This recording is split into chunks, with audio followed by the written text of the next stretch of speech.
Monsieur Labossière, bonjour. Bonjour. Alors, parlez-nous du musée qui célèbre ses 20 ans cette année, mais nous replonger un peu dans l'histoire, parce que c'est pas étranger à la fusion qui a eu lieu 5 ans plus tôt. Oui, donc c'est ça, ici, le Musée au Parc Vanier. Donc, on célèbre le patrimoine de l'ancienne ville de Vanier, qui est une des 11 villes qui s'est fusionnée avec Ottawa en 2001. Donc, c'est une ville qui a un passé, un patrimoine francophone très important. C'est un des bastions de la francophonie ontarienne, Vanier. Et puis, lorsqu'on a fusionné, bien, on a voulu garder un peu ce patrimoine-là, donc cet héritage-là. Et puis, c'est pour ça bien, on a fondé le Musée au Parc Vanier pour garder ce patrimoine-là. Parce qu'il faut dire qu'à l'époque, là, il y a 25 ans, c'était pas souhaité à Vanier, cette fusion-là. Non, non, en général, les gens voulaient pas se fusionner. Et puis même si vous en parlez à Guy Cousineau, qui est le dernier maire de Vanier, lui non plus, il ne souhaitait pas se fusionner avec la ville d'Ottawa. Il y avait une peur réelle de perdre cette identité francophone-là. Mais bon, c'est la réglementation de la province qui a fait que la ville a dû se fusionner avec Ottawa. Bon. L'autre élément qui est intéressant, il faut le mentionner, c'est qu'autrefois, l'ancien nom de Vanier, c'est un nom en anglais. Oui, bien, l'ancien nom, c'était Eastview. Et puis même si on remonte encore plus longtemps avant, il y a eu Clarkstown, il y a eu Jeanneville, il y a eu Common Bridge, mais c'est Eastview qui a duré le plus longtemps. Et puis, le visage francophone à Vanier a toujours été très, très, très fort, même si l'appellation de la ville était en anglais, donc Eastview.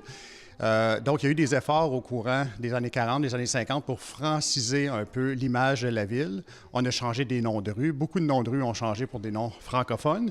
Et puis, bien, en 69, on a changé le nom de la ville pour adopter le nom de Vanier en l'honneur de Georges Vanier, qui est le premier gouverneur général canadien-français. Bon, on était contre la fusion, mais il restait de l'argent dans les coffres. On s'est dit, ben pourquoi pas créer un musée puis garder notre patrimoine. Oui, exactement. Donc, Vanier, il y avait 2 ou 3 municipalités qui restaient de l'argent dans les coffres. Et puis, on jugeait que cet argent-là ne devait pas aller à la ville d'Ottawa. Il devrait retourner dans l'argent, dans les poches pour les citoyens. Donc, être dédié aux citoyens qui avaient participé à la construction des villes.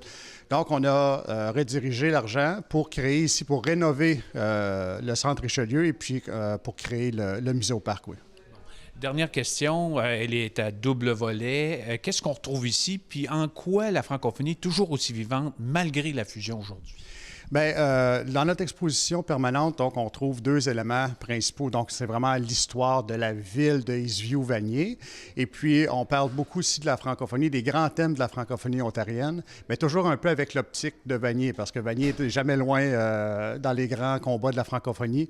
Qu'on pense à la patente ou à l'ordre de Jean-Cartier qui est né ici, à Vanier. À SOS Montfort avec Mme Lalonde, qui est une ancienne mairesse de Vanier, le règlement 17, qui a eu une grande importance ici, et puis même la loi sur les services en français avec M. Grandmaître, qui est aussi un ancien maire de Vanier. Donc, on voit que tous ces grands combats-là de la francophonie ont toujours un point d'ancrage très fort à Vanier. Je vous remercie beaucoup, puis on vous souhaite un autre 20 ans, puis même davantage. Merci, M. Labossière. Merci, c'est moi qui vous remercie.